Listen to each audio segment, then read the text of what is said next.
It's looking like a knockout. Tonight's team, Cybertron and Nekkra versus Flygon HG and Justin Carris. I am your host, Turndown for Walt. Welcome to Beastcoast Pokemon, and welcome to Knockout, a simple show that simply asks one simple question. Will it knock out? I'm going to show you guys a bunch of clips from various VGC events, and I want you to dig into your vast game knowledge, your infinite memory banks, and your internal damage calculators to determine the outcome of said clip. Easy enough? Easy enough. All right, so let's get into it. I am joined with a member of the winning team and a member of the losing team from last time. Well, I've caught on to your antics. I've learned from the last time, so yeah, I'm here to defend my honor. We've got one regional championship between us, so I think that's good, right?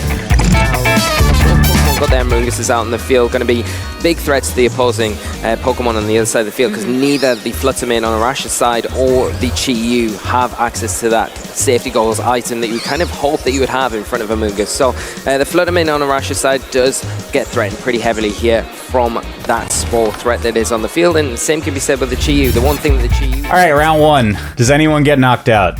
Pretty sure this is two world champions facing off against each other. Arash is the 2013 world champion, and Naoto is 2019 world champion. So both of these players are not playing straight up Pokemon. You'd think a Chi-Yu on the field, whether it's a boosting item like Choice Specs, maybe it has access to Overheat, is gonna want to click the fire type move into the Amoongus, but very often they're Terra Water. So the threat of defensive Terra here means that you might not want to unleash an Overheat into that slot. It's game 0. This is game 1. There's not a lot that's happened. There's nothing knocked out on the board yet. Players at this caliber aren't like taking enormous risks right away, and both of them are also playing pretty standard balanced teams. I'm thinking that, they're probably just going to click Heat Wave, and unless it's Choice Specs and Sun is up, like some Amoongus are actually EV to survive that anyway. So I don't think anything's getting knocked out.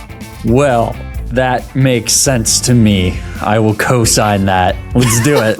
So obviously, Arash isn't going to knock anything out this turn because Fluttermane is switching. Switch must have happened, yeah, because we see that Amoongus is the third. Because I think the obvious answer, it looks like Chi-Yu would just stay in and go for an attack. I remember this game, Arash, swept with Urshifu. Urshifu definitely didn't feint because it's basically how he won the game. What I don't remember is if, Chi-Yu just snipes off the Amoongus for a knockout and then he got, the Urshifu in for free. Because I think this is, really free for Chi-Yu to just click Heat Wave or Overheat right now. So, that's basically the debate. I'm going to say yes, and I'm going to say that it's Arash's Amoongus that goes down. Yeah, that's, the logical, obvious answer, I think. I would agree with that. I think the only two options that happen here is Chi-Yu gets put to sleep, or sorry, Chi-Yu switches out and whatever comes in gets put to sleep, or the Chi-Yu just knocked out the Amoongus. Final answer. I'm not overthinking this one.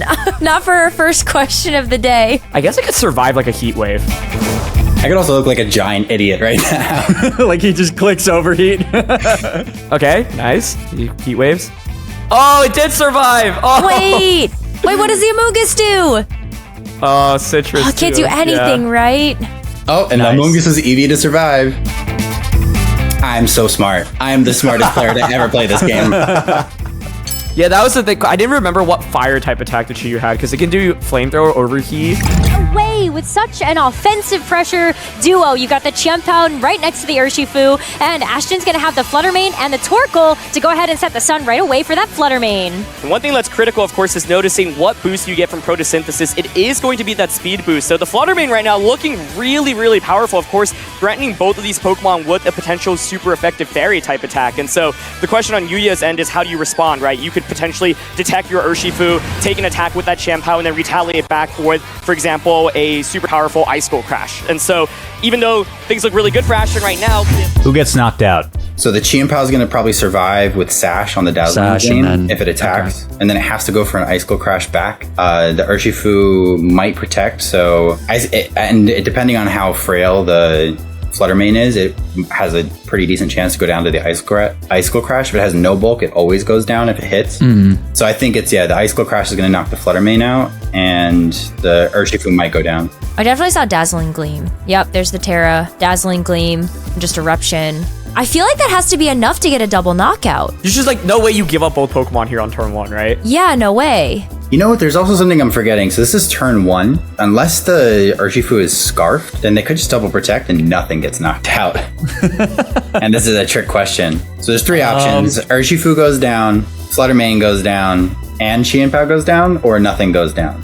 You could also protect Urshifu, Icicle Crash into Flutter, but then I would assume Flutter is EV to live. So then, like, if you protect and then sack, like, Chien-Pao would just faint. You could also Aqua Jet Icicle Crash into Flutter. I just don't remember what Yuya had in the back at all, so it's like I can't think about, I think like, he had other hyper offensive pieces. So I'm remembering, like, Golden Go and also a Landorus. I'm going to give you guys 30 seconds. Well, now the pressure is on. I think if I were in Yuya's slot, I would protect a Urshifu Icicle Crash Flutter turn 1, and then like Chien-Pao would faint, but then I could Aqua Jet into Flutter the subsequent turn, and then get a free switch in for the Chien-Pao slot. I'm so scared of a trick question. I would double protect it. Okay, you know what? I'm saying Chien-Pao faints. Let's just do it.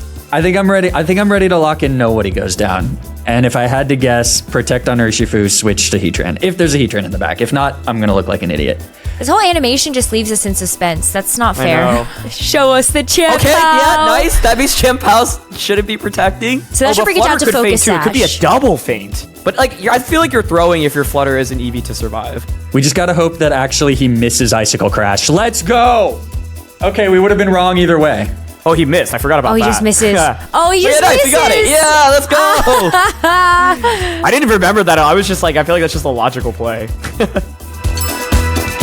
There's such a strong late game Pokemon here, especially if there's no nasty plot on the Chi-Yu, but basically like Wolf's in a tricky spot right now because he's like dancing around not wanting to switch in the Flutter or the Chi-Yu, right? Both of those Pokemon are so strong in this endgame, and the goal, of course, is to stall out that tailwind. Which of Wolf's Pokemon get knocked out? And for a bonus point, if you can name the Pokemon or Pokemons, if it's a double, I will give you an additional point.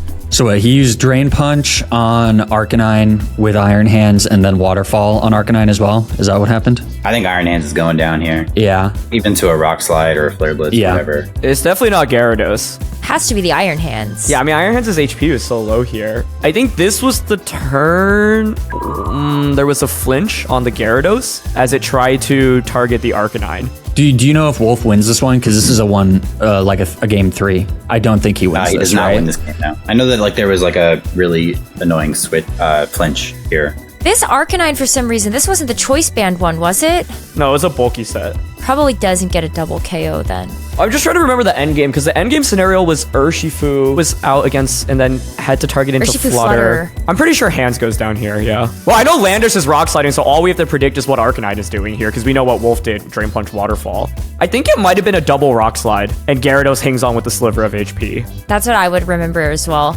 Double Rock Slide. Okay, lock it in. Double rock slide and Iron Hands is the one fainting.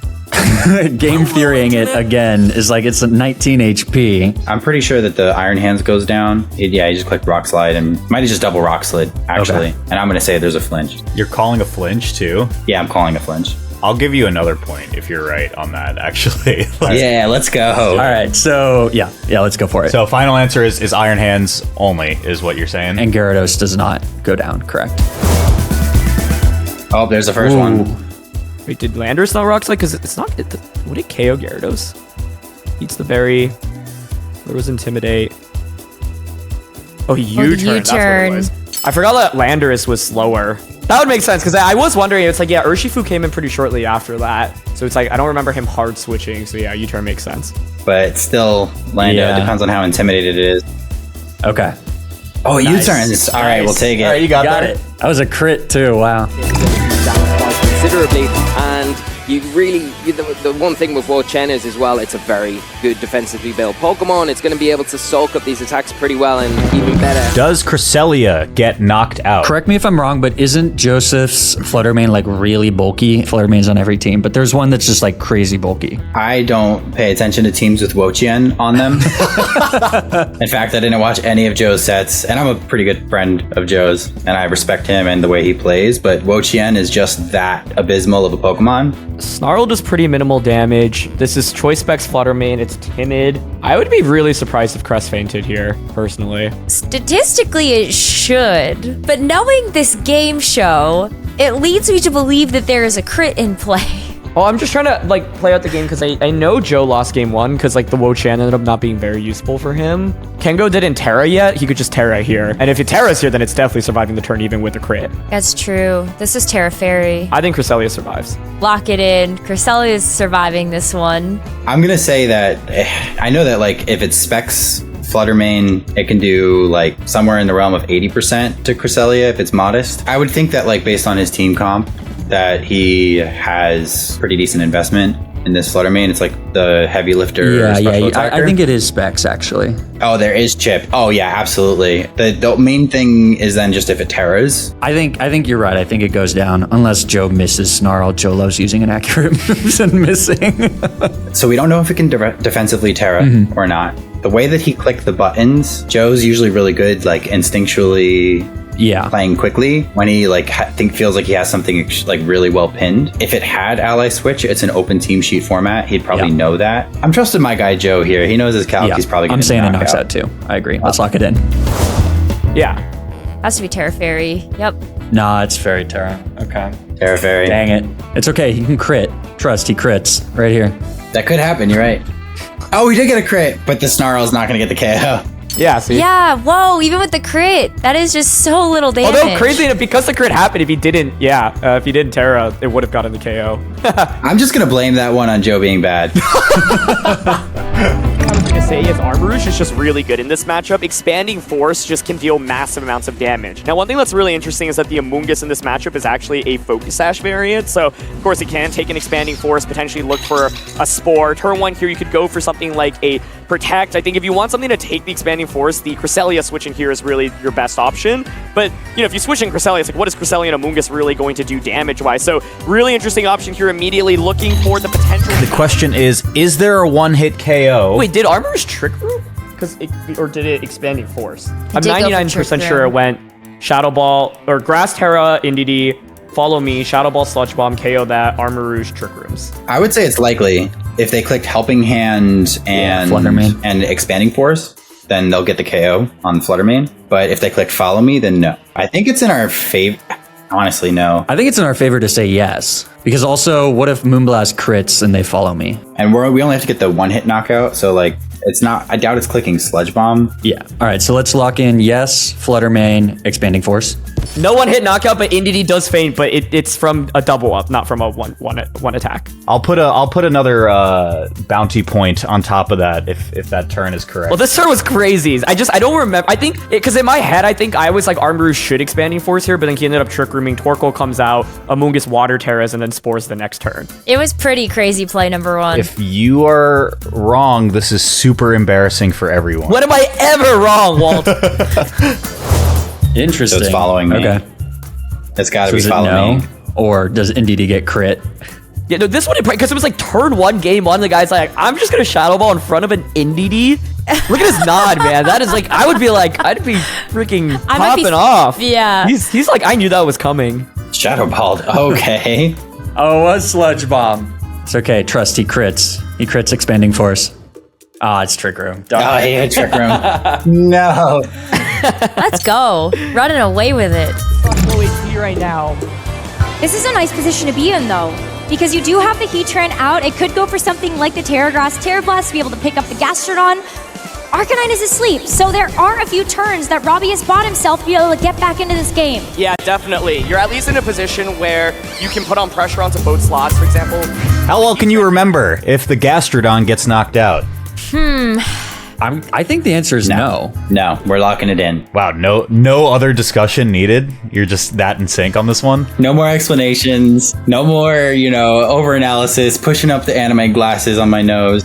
Because Robbie's so low. I would protect just to scout and like burn a sleep turn on Hisu and Arcanine, basically. But like the argument to not protect is you expect Heatran to target the Arcanine, so then the Gastrodon just gets a free Earth Power or Ice Beam off. That's what I was thinking. Try to get the damage down into the Heatran. He's already so far ahead. I think this was just a 2-0, no? It was definitely a 2-0. I just don't remember if the Gastrodon fainted along the way. My guess is that Gastrodon does not faint here. I think that's a fair guess. I want to say that it doesn't protect, and then like Heatran went into the Arcanine, but I just legitimately don't remember. So I'll go with whatever you say, Rose. I'm going to say Gastrodon doesn't faint. Let's do it. Did he Earth Power? He had to just go for damage, Oh, right? he waved. What? This didn't KO, right? No Yeah. way. Oh, he and it did have Leaf Storm, Stormed but- the Arcanine. No, it was right there. And yep, we win. Great call. Let's go. We got that one right. Making sure that no Sucker Punches come out from that side. Yeah, interesting spot here. One thing to keep in mind with Farigiraf, it's not really the traditional Trick Room you see here with both of the two quickest Pokemon in the matchup being in Michael's side of the field, but Farigiraf does know Trick Room would be an option perhaps for trying to get this Rillaboom in a situation where it doesn't just immediately get chunked by Icicle Crash. It doesn't want to just take one of those for free, especially considering it's already lost a good amount of its health and used its Citrus Berry. Farigiraf can almost try and help out on the offense. Does Amoonguss get knocked out? Wait, can I gamble? Can I gamble like another point or something? Yeah, I like your gumption in that statement, so yes. Basically, Rillaboom gets flinched by Icicle Crash. It survives, but it gets flinched. How like early did you watch this? Like, Okay, so when I wake up, I put something on YouTube while I'm eating my cereal, and I was like, you know what I should probably watch is the finals round, but I did not finish. So like, this is like one of the last turns I saw, so I'm very lucky. But yeah, he flinches Rillaboom with Icicle Crash. okay, I'll let you wager a point for that one because I like your confidence. I could wager like 3 extra points. I know what Terra is, I know the damage rolls, I know everything that stays on the board, I know who's getting spored. You know what, Justin? I don't like that. I'm only gonna let you wager one. That's it. Yeah, I'm pretty sure this was game 1, and this is where Rillaboom goes for Terra. Champa Icicle crashes Rillaboom. Rillaboom survives, but then it flinches, so it can't Woodhammer Amoonguss, and Amoonguss spores Farigiraf. So nothing faints. Are you gonna let me say the prompt? Are you gonna let me ask the question? No. No. Nothing faints. I don't want to know your question, Walt. All right, let's watch it. You guys are pissing me off. Yep. Icicle Crash. It survives, and there's the flinch. God, I have such intuition. For the last round, you guys are allowed to wager anything. You can't see the clip before we play it out. We could do 5. We could do 5 because what if they have the same mentality and they want to keep 1 point? You know what? I like the way that you approach that. I would rather not tie at 1 and say that we risked it all. All right, so are we going for 5? No, I meant the other way. I went the other direction. I'm saying get rid of bet everything. Oh, okay. Let's do it. Are you sure? Before we proceed with this one? Yes. I think either 1 or 2 points, Rose. I'm good with 2. Okay, let's do 2. Spice it up a little bit. Yeah, but not too much. Better making sure that his Pokemon was supported. Doesn't have to worry about that Sucker Punch, but now he's got the Amoonguss next to the Fluttermane. Can redirect that Sucker Punch, so it gives the Fluttermane a little bit more room to kind of maneuver, especially with... Oh, it's the junior finals. Oh my goodness, I watched this too. Let's go. Who gets knocked out? And for 1 final bonus point, if you can name the Pokemon or Pokemons that get knocked out. Like how did the Iron Hands go down? Right? Because turn 1, they probably set up Rain Dance. Heatran was out. They either switched Heatran out into Flutter, and that's how Flutter got hit. Flutter got hit by a Wild Charge or something? No Intimidates. I don't think Wild Charge would do that much. It might have been from a Sucker Punch from the Chiampao. Because it's odd to me that neither Fluttermane or Chiampao on the right side have taken damage. And that it's been 4 turns. It may be weird things like Bleak Wind. It might be like a combination of like Bleak Wind Chip and a Dazzling Gleam. Okay, and like right now, no Terras happen from either end, right? No. I'm just trying to think if you would ever realistically want to save the Terra for the Heatran, but I don't think so. I don't know. I actually think that it's entirely possible that Kohei does actually get a knockout onto Sora's Amoonguss. Fluttermane looks very obvious, like it's going to go down to like a Gleam or something, but it might have been like booster speed, or they might have like Tailwind up. I'm trusting my gut on this. I think it lives on like some absurd HP, like 3 or 1. And then the Chiampao isn't going to sucker the Fluttermane here because there's a threat of Rage Powder. It may have gone for, if it had Icicle Crash, it may have gone for Icicle Crash and then avoid like a Rocky Helmet chip. Okay. But if it's Ice Spinner, it's going to take the chip and it's going to get knocked out by the Fluttermane, going for like Dazzling Gleam. So I think Chiampao is what goes down here. And then maybe they went for a Spore into the Chiampao, but they got a Spore off into the Flutter. I'm pretty, like if I'm betting on anything, I think that's how it plays out. Yeah. Okay. I buy that. Yeah, let's lock in Chiampao goes down. You could actually, if you're Kohei, go for a Hail Mary, like be like, oh, Amoonguss is going to Water Terra Spore and like Sucker Punch Fluttermane, Fairy Terra Flutter, and then Moonblast into Amoonguss. He's so behind. Like he only has these final 2 in the first game that is right, and he knows Heatran's in the back, right? If I were in Sora's slot, I would just Water Terra Amoonguss, assuming it's Water Terra, Spore one of these 2 slots, and Spore probably the Chiampao, and then wait to get the free switch it into Heatran. So I think the logical answer is that Sora's Flutter Mane faints. That's as far as I can get. I think it's more likely that Amoonguss Terras and Rage Powders here and nothing goes down. My heart says Flutter Mane, but Flutter Mane on Sora's side goes down just because it's so low, but I'll go with Rose here. Let's lock it in. We'll lock it in. Nothing goes down. Wait, why is there no Terra at all? What? What? It's doomed. It's so doomed. Oh, it's so over. Oh, a Dazzling Gleam. Okay, wait. I think it is going to be Dazzling Gleam and then some type of attack into the Amoonguss. It was Ice Spinner, so Ice Spinner got the Chi Pound. Oh! Yeah, That Chi Pound does go down, but... Wait, why was there no Terra? Oh, is this There's Rocky no Terra. Helmet? What the hell? Oh my god! Everything fate! Oh Well, my we were both God, wrong. Well, get out of here! Well, we were both wrong. No! Did they get it right and did they bet? They bet like 2 points on Dang it. theirs. Yeah. No! Rip. I thought only one Pokemon would faint that turn in that Flutter because I thought both players would Terra. That's kind of crazy. You know, Rose undefeated, 2-0. I'm here, 1-1. So yeah, let's keep the streak going and take some more names. Bring it on. The game is over, by the way. Cybertron and Nekkra, you win. I've been turned down for Walt. Thank you so much for playing. Thank you so much for watching, and subscribe for more Knockout. And remember, accounting for the crit is a tax write-off. Good night.